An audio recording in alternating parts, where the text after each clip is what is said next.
I'm Marlise. Welcome to the chalkboard sessions, as I'm calling them. Today, we're going to talk about faith and trust, and we're going to talk about doubt. We talk about faith and trust and doubt are kind of two sides of the same coin. So they're the balancing. Faith and trust is on one side, and doubt is on the other side.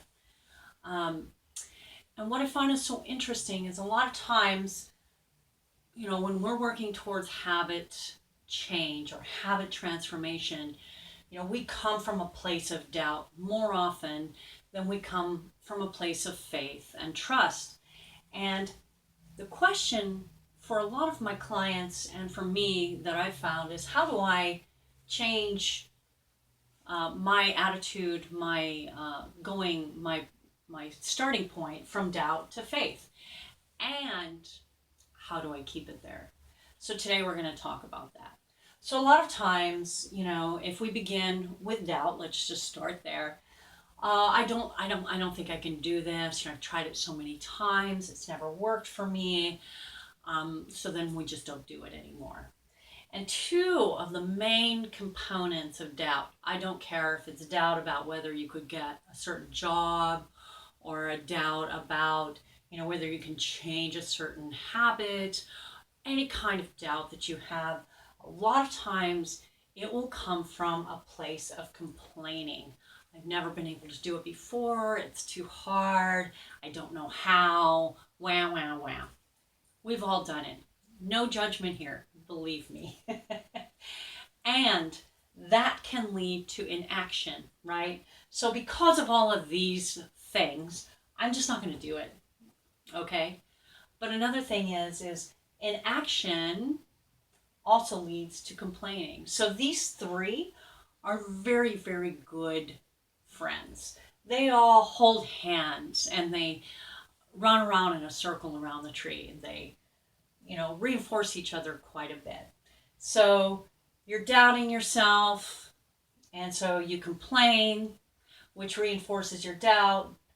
Your complaining leads to inaction, which also reinforces your doubt because if you're not going to do anything about it, then you can pretty much not trust that you can do it. So you're just going to add to those feelings of doubt.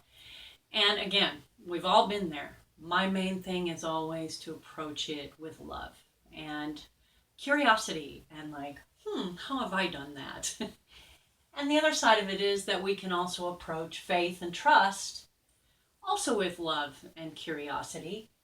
And the things that help us to reinforce, I like to put this sort of hug faith and trust, are gratitude and action.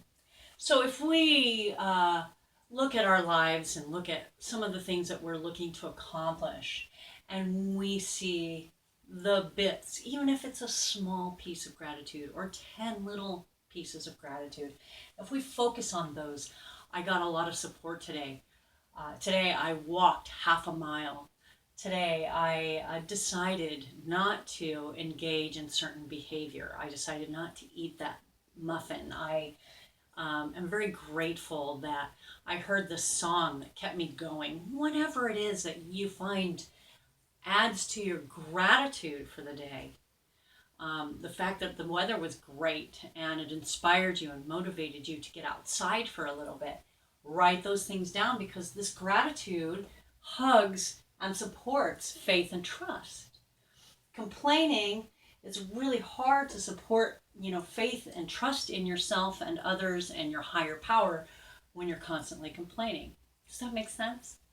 And another thing that it does, it inspires you to action because when you are focusing on the gratitude of your life, it helps you to see, okay, well, where can I change this? Or what can I do in this situation?